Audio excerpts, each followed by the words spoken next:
So let's get started. I want to know who here feels that mix of excitement and dread with Thanksgiving right around the corner.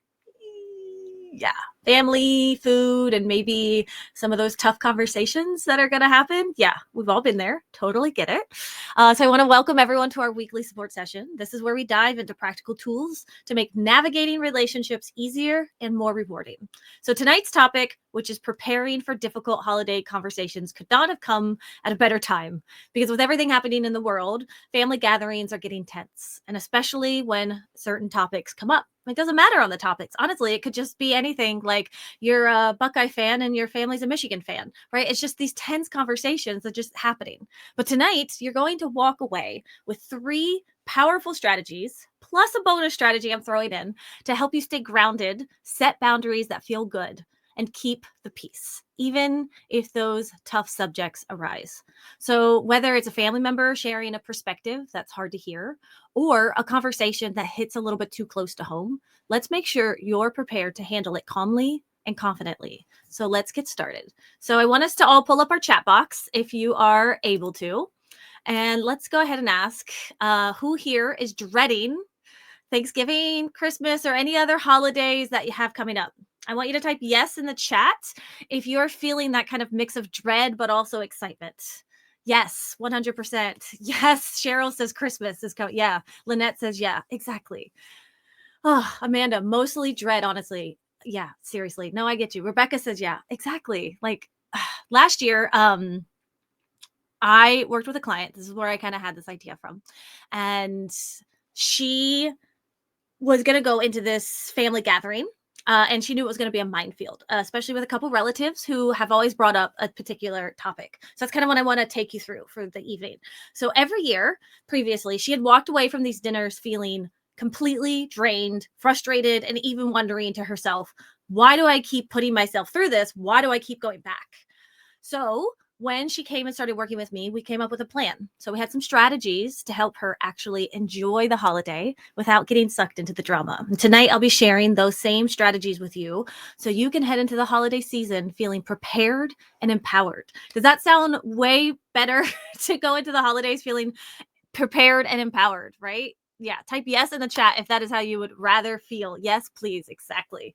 Yeah. So tonight, I'm going to walk you through the 3 strategies to help you handle those holiday conversations like a pro. And then at the end, I'm going to share my super secret weapon that I always keep in my back pocket just for those really tricky situations. But first up, we'll talk about not taking things personally, because honestly, most of the time, what people say has way more to do with them than it does with us. Then we'll go over what to do if they just won't stop talking and how to let them feel heard without getting pulled into the drama. And next, we're going to cover setting boundaries with one of my favorite phrases that I like to use, which is just not around me, please. See, this way you're protecting your peace without asking anyone to change. I just saw the chat. Does your secret strategy involve wine? I mean, honestly, it probably involves a little less wine, but let's be honest, that's never going to happen. So, but let's start with point number 1. So, we're going to learn how to not take things so personally. So, I know it's easier said than done. Trust me. But here's the thing. Most of the time, when someone says something that's triggering us, it actually has nothing to do with us. And it's all about them.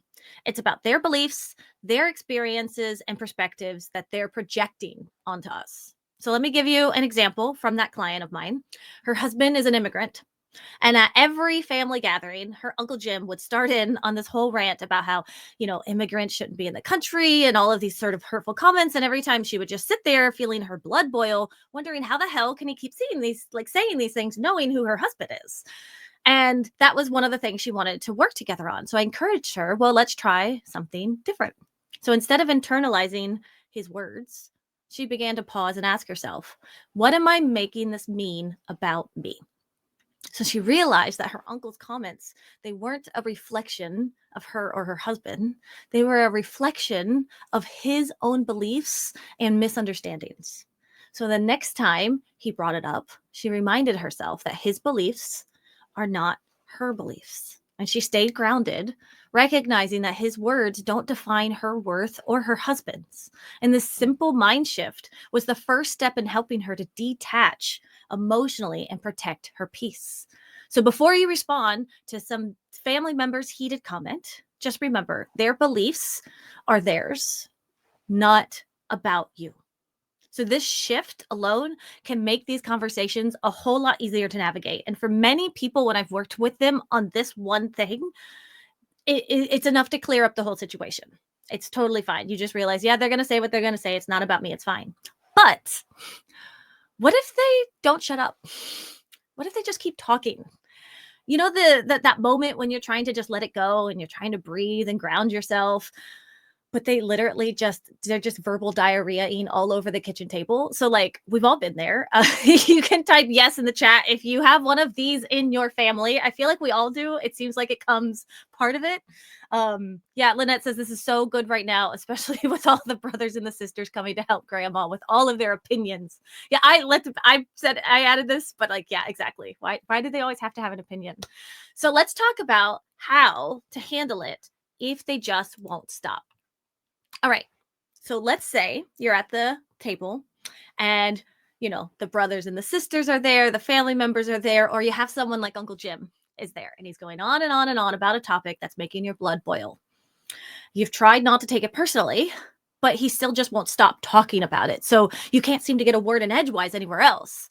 This happened with my client, and her uncle would just get into these long-winded rants again about immigration. And even though he knew her husband was an immigrant, he would still keep doing this. And so she used to feel trapped, either having to argue just to protect her husband or just sit there feeling upset, right? It's a lose-lose situation. I also, this is not her. I will say her uncle's name is not Jim. Sorry, Cheryl put in the thing. Crazy part is I had a crazy Uncle Jim, which I think is great. I feel like so many of us have had an Uncle Jim, which is why I call him Uncle Jim. Because I have two Uncle Jims. I would like to be clear. Okay, forget. I am enjoying the chat tonight. Keep it coming. I love it. He would get into these long-winded rants. Okay. So imagine she's in this like rock and a hard place where she's feeling trapped, like she has to argue, or she's feeling trapped, like she just has to sit there, right? Like her fight or flight is kicking in.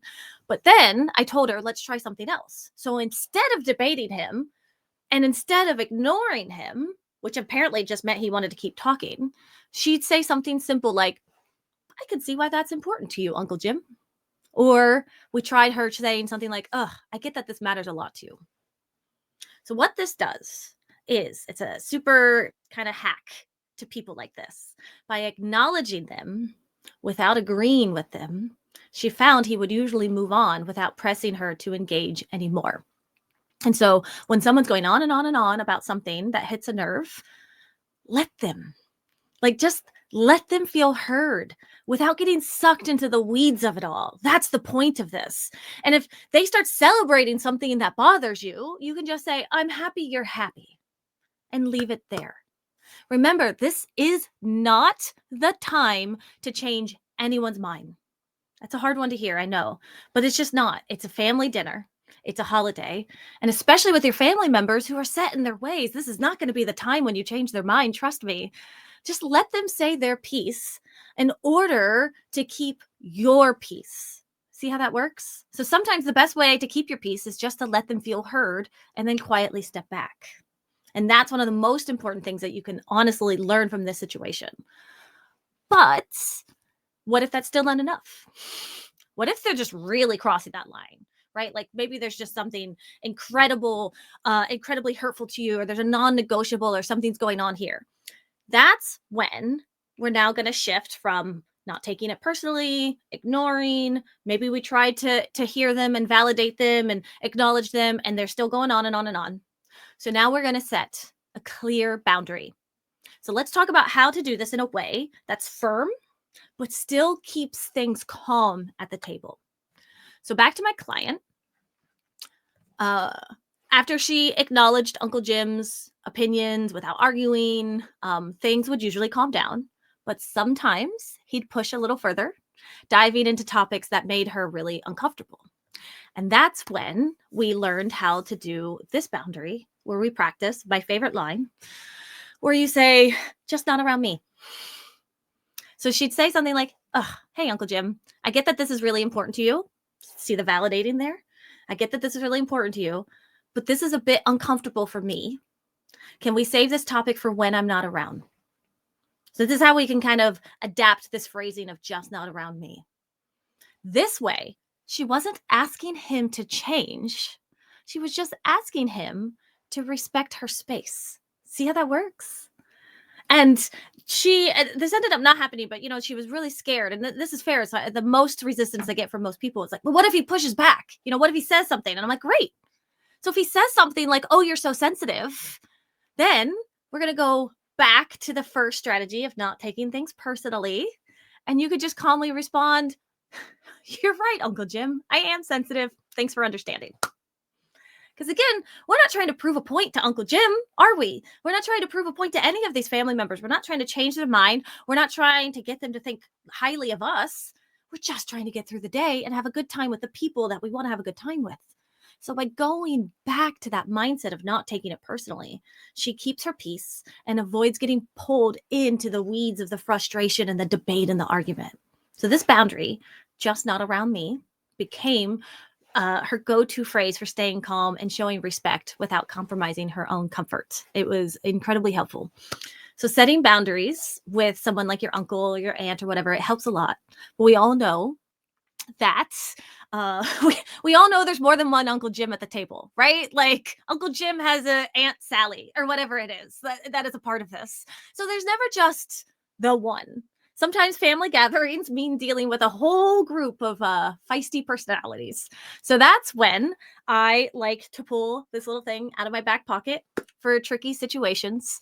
And I want to dive into that right now. So here is my little weapon that I have, which is see them as toddlers. Okay. So picture the scene. My client is sitting there with Uncle Jim, Aunt Sally, little Tommy and Susie and Sally Jr., whatever, all of them chiming in with their own little comments and opinions about her husband and all this stuff going on. It's incredibly overwhelming. She didn't realize that she didn't have to respond to everyone. So we talked about how she could do this little trick where, she just wants to mainly talk to her uncle. That's fine. But with everyone else, it's not a big deal. Dealing with so many personalities at once is tough for anyone. So I told her, imagine them as toddlers. Toddlers, they throw tantrums. They demand attention. They act out. But we don't typically take it personally when they're doing that, do we? No. Because we know that they're still learning. So when you can picture your hot-headed relative this way, it becomes easier to stay calm and avoid getting dragged into this chaos. And my client told me that this was her favorite thing about the entire thing, and it completely worked. And her husband giggled about it most of the time. But whenever Uncle Jim, would start saying something, and then like the kids would start popping in, and especially the wife when she would just do the yeah, whatever that is, the annoying judgment, all of this stuff. She pictured them as a 2-year-old throwing a fit. And she said this helped keep her cool in a way that she was not expecting. And she actually found herself chuckling under her breath, which turned out to actually diffuse the situation a little bit because it meant that she didn't come in with hot energy. So this mental shift, seeing them as toddlers, gave her a whole new perspective. It was like she suddenly had this invisible shield that kept her calm and allowed her to actually enjoy the gathering. So combining everything we worked on, she went into that holiday dinner more prepared than ever before. And let's talk about what that looks like in action. So with all these tools in her back pocket, she walked into that holiday dinner with a totally new mindset. And so when Uncle Jim started up again, she didn't take it personally. She reminded herself his beliefs are his. They're not about me. And when he kept going on and on and on and on, she acknowledged him with a simple, I can see why that's important to you. And then she moved on. And then when things got even more uncomfortable later on, she used the phrase, just not around me, please, to help her set her boundaries and keep her peace. And the best part, because she didn't drain herself arguing or getting caught up in the chaos, she actually, for the first time, she said, got to enjoy the night with her family. She ended up having a great conversation with a cousin who she barely talks to. Like, she never gets a chance to actually talk to this cousin because this cousin's very quiet. But because she ended up staying later, and because of the way that she actually stood up to her uncle, the cousin told her later on that, wow, she was actually really impressed with how she handled Uncle Jim. And so it kind of brought them closer together. And then, and that's my favorite part of the whole thing, her favorite moment of the night was when she stayed till the end of the night. And usually she'd be out the door right after dinner. She's gone. Like, they don't want to have to deal with this, all of that. But this time, she felt calm and she had the energy to stay. And she got to share this late night coffee with her grandma, just the two of them, because they're both night owls. And that quiet moment together is now one of her favorite memories that she has for especially the year, if not with her grandma. And that's the really beautiful part of learning how to handle these tough situations. Because when you protect your energy and stay calm, it opens the door to deeper connections, new memories, and the chance to truly enjoy yourself.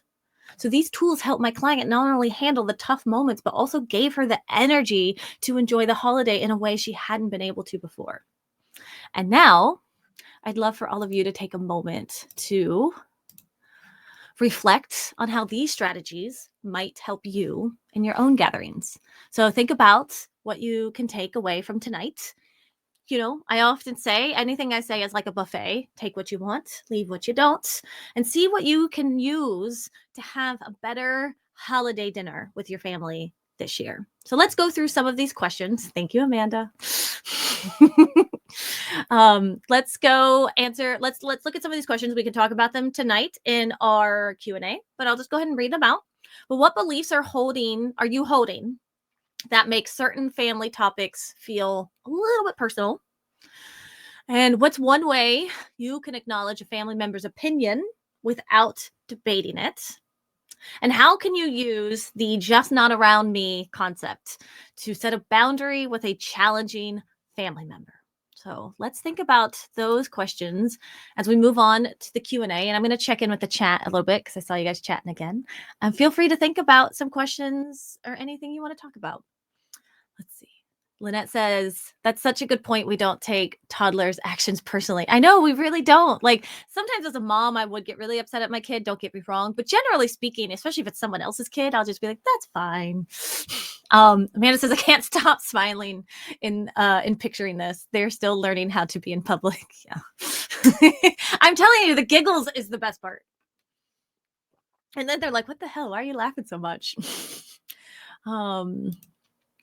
Oh, yeah, I am not enough. 1,000%. Yeah, exactly. That's a belief that if someone at our table is going to say something to us and we hold that belief about ourselves, right, that means that we are going to get triggered by what they're talking about.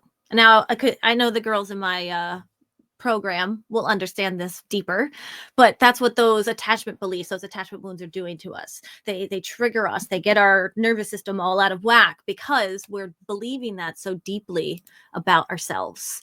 And so the way this works for anyone kind of listening in is, if I called you an orange bush right now, what would you think? If you're at the dinner table and Uncle Jim is like, damn those orange bushes, I really hate those orange bushes. You know what I hate? I think they need to send all those orange bushes back to that orange land. Whatever. You know what I mean? Like, you'd just be like, okay. Like, that's weird, but whatever you think, Uncle Jim. Do you see how there's no emotion? There's no trigger behind that. And we know that that happens because there's no deep-seated belief that we're associated to anything that has to do with an orange bush. And that's why it's not necessarily what the people say. It's what we believe about ourselves and about the world around us that creates in us these reactions. And so if we can get to a place where we can kind of dissipate them slightly, then people like this don't bother us as much. And that's why it's even, you know, if we use the phrasing like, hey, you know, this really makes me uncomfortable. Can we just not talk about it right now? They're immediately going to get defensive.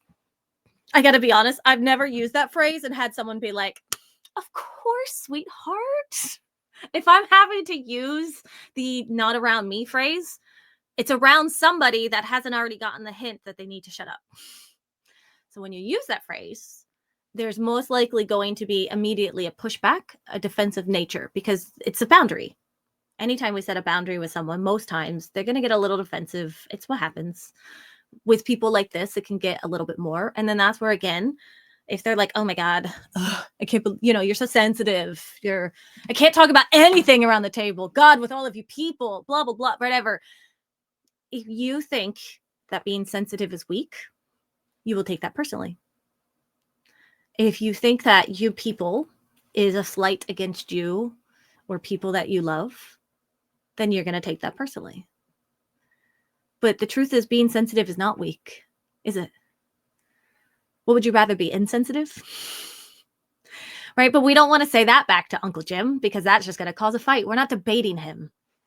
That's never the goal here. Try as hard as you can, ladies, to not get sucked in to defending yourself or debating yourself. Just agree with them and let it go. You don't have to say, yes, I agree, all bushes are orange or whatever it is that they're saying. It's just that you need to be able to let it go.